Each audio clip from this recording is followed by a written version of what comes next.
जोधा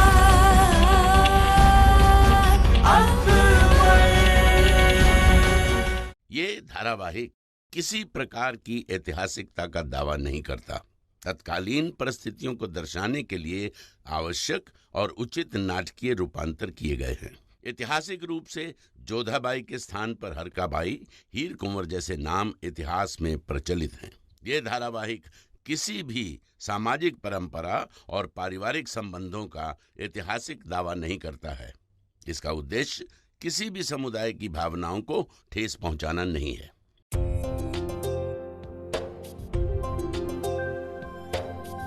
अजीब सी बेचैनी हो रही है हमें। मितली आ रही है। चिंता करने की जरूरत नहीं रुकैया बेगम।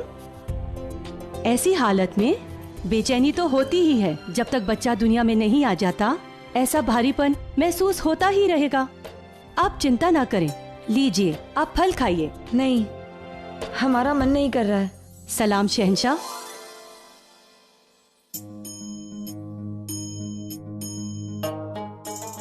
आपसे एक गुजारिश है। जी। बड़ी अम्मी की तरह आपने भी हमें अपना दूध पिलाया है।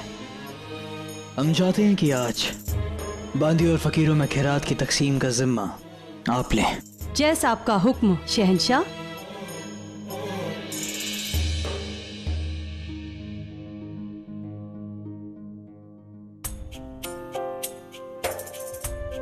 जश्न खत्म हो गया है रुकैया, तुम थक गई होंगी, तुम्हें नींद नहीं आ रही?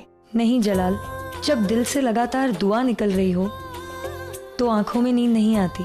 खुदा ने तुम्हारी मुराद पूरी तो कर दी, तुम्हारी गोद भरती। अब क्या मांगूंगी उनसे? यही कि हमारी कोख से बेटा ही हो। हम केवल तुम्हें औलाद नहीं देना चाहते जलाल, हम तुम्हें इस सल्तनत का वारिस देना चाहते हैं।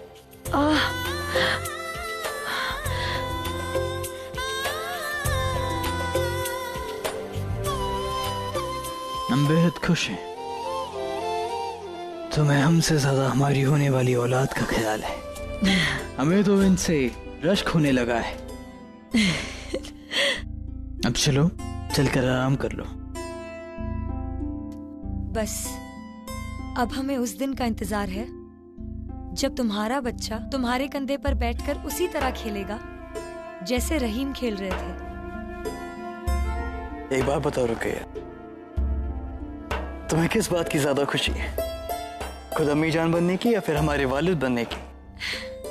बिल्कुल, हम दोनों के वालिदैन बनने की खुशी बहुत बड़ी है, पर इससे बड़ी खुशी ये है कि इस सल्तनत को एक वारिस मिल जाएगा। तकदीर भी बहुत बड़ी चीज होती है रुकैया। जमीन खुद चुनती है कि उस पे कौन हुकूमत करेगा। तख्त अपना शहंशाह खुद चुनता है।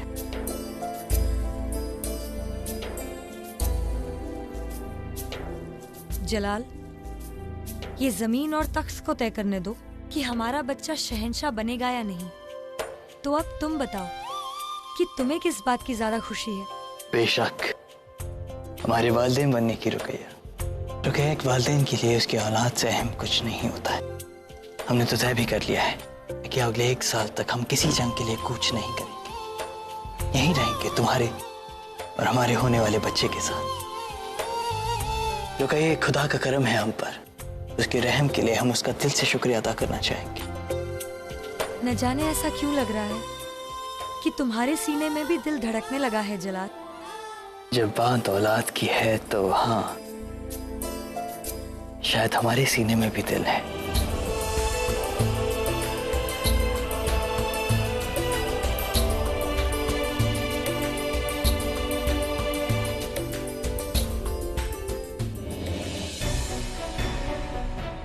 जलाल, आपने हमें बुलाया? ऐसा क्या मसला आन पड़ा जो इस वक्त सबको याद किया?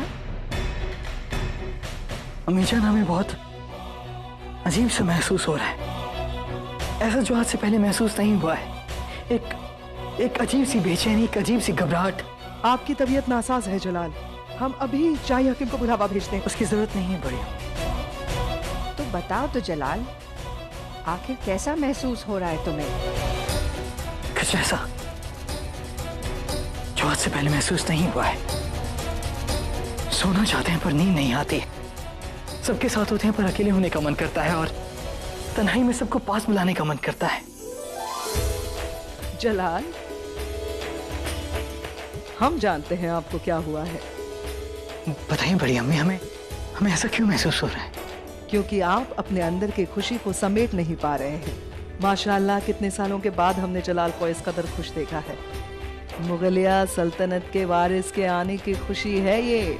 वैसे तो माँ बच्चे को जन्म देती है, लेकिन वालिद भी बेकरार रहते हैं अपने बच्चे के लिए।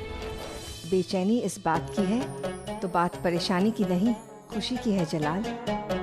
अल्लाह ताला का करम है, इतने बरसों बाद इस महल की फिजाओं में इतनी खुशी आई है कि हमसे संभल नहीं रही।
बड़ी अम्मी, क्या हुआ रुकैया को?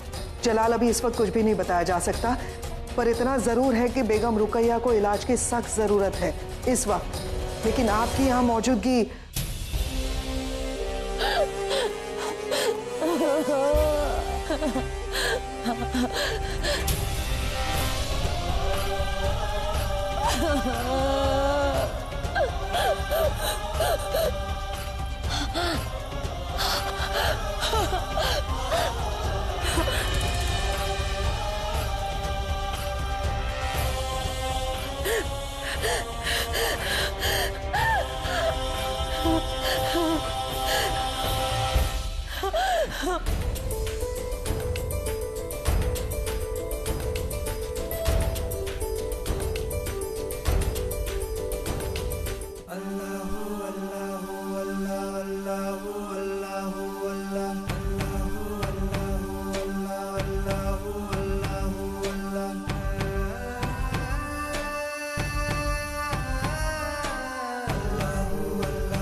बड़ी अम्मी,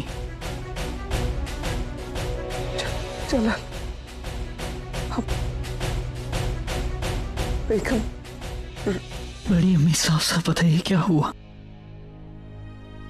बेगम रुकैया का हमल गिर गया जला।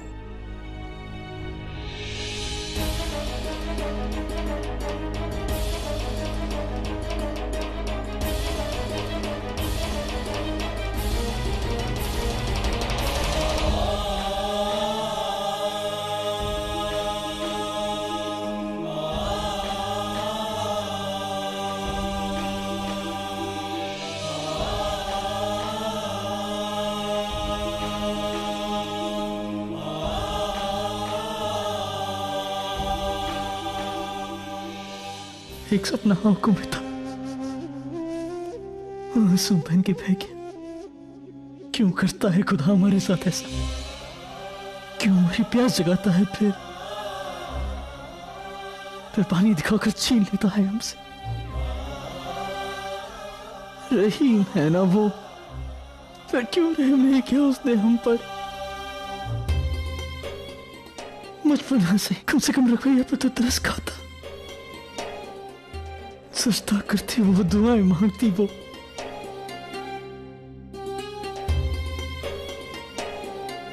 क्यों?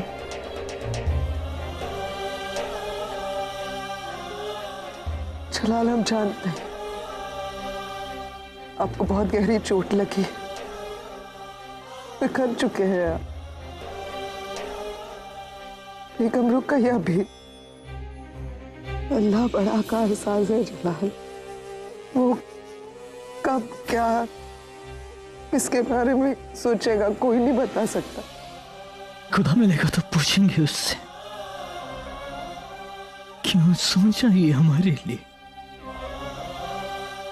बड़ी अम्मी, कोई हमसे हमारा तख्त छीन ले, हमारा ताज छीन ले, हमारा सल्तनत छीन ले, सब कुछ छीन ले हमारा, लेकिन कोई हमें हमारी औलाद लौटा दे। बस कोई हमें हमारी खोई हुई बस औलाद लौटा दे।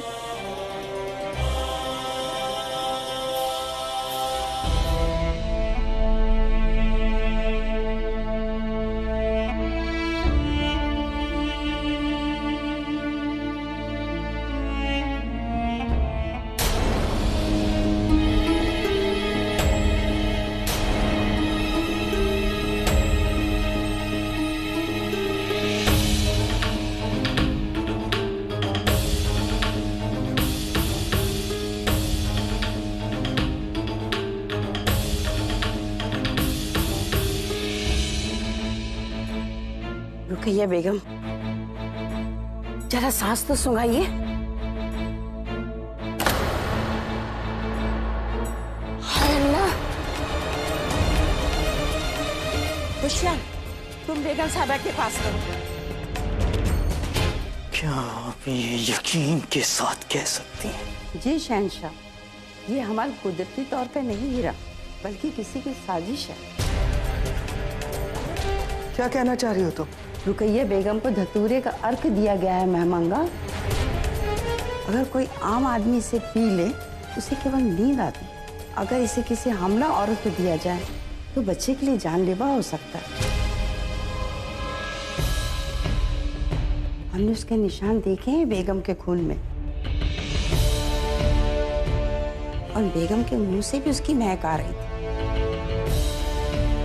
किसने किया ये गुनाह? ये तो हमारे भी समझ में नहीं आ रहा शहंशाह। बाहर से जो भी सामान महल के अंदर आया है वो हमारे निगहबानी में अंदर आया है, और रुकैया बेगम तक जो भी चीज पहुंची है वो हमारे सामने चखी गई थी। ये भी तो हो सकता है ना, आपके चखने के बाद उसमें वो अर्क मिलाया गया हो। जिसने भी ये गुनाह किया है, हमारी शमशीर उसके खून से रंगी जाएगी। एक बात और, ये अर्क मुगल सल्तनत के सरहद पे नहीं पाया जाता, ना ही बनाया जाता है। आम इंसान के बस का नहीं है इसे साधना। ये मुगल सरहद के पार से आया है। मुगल सरहद के पार से? हाँ, रुकैया बेगम ने जो आखिरी चीज खाई या चखी उसमें ही उसे मिलाया गया था, तभी उनके मुंह से उसकी महक आ रही थी।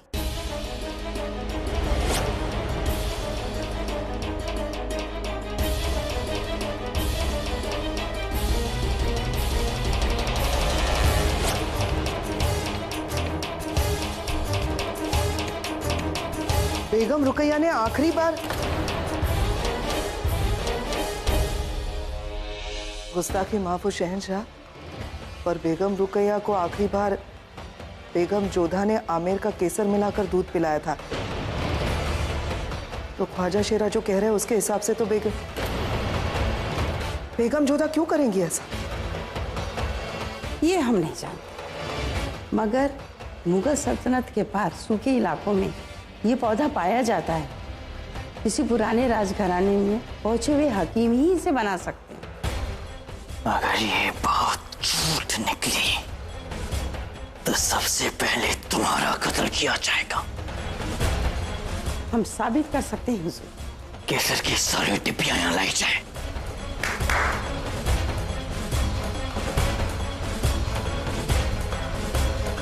ये केसर जोधा और उसके भाइयों ने रुकैया को नजर किया था, अब जांचिए इसे।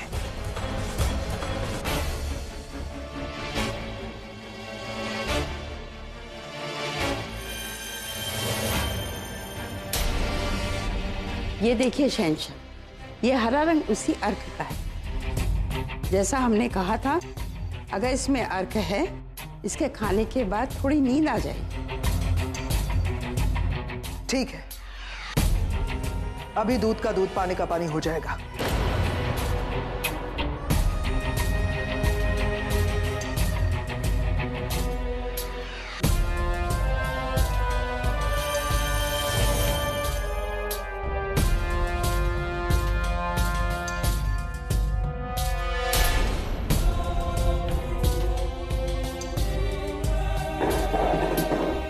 ये देखिए शहंशाह, इनके मुंह से भी वैसी ही महक आ रही।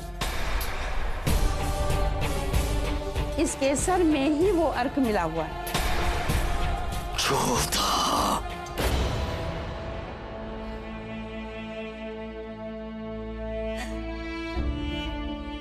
हुजूर, ख्वाजा सेरा ने साफ साफ कहा है कि हमल आमेर से लाए गए केसर की वजह से गिरा है। उस केसर में धतूरे का एक खास अर्क मिलाया गया था जो कोख में पल रहे बच्चे के लिए जानलेवा होता है।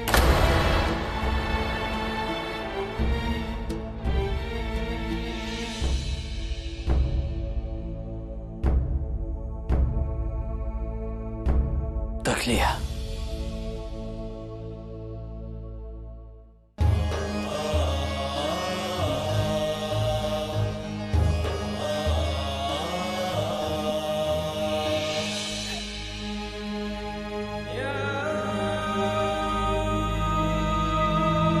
तुम्हें बहुत अफसोस है रुकैया।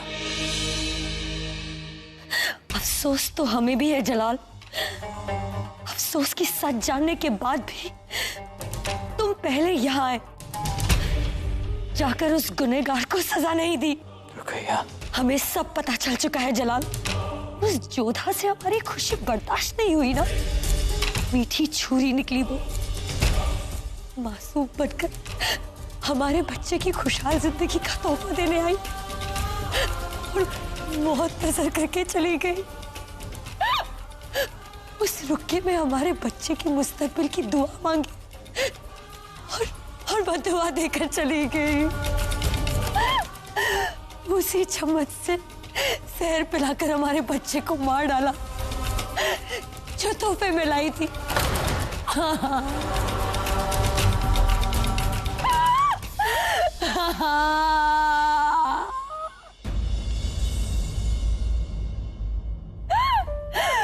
खुद को संभाला रुकैया।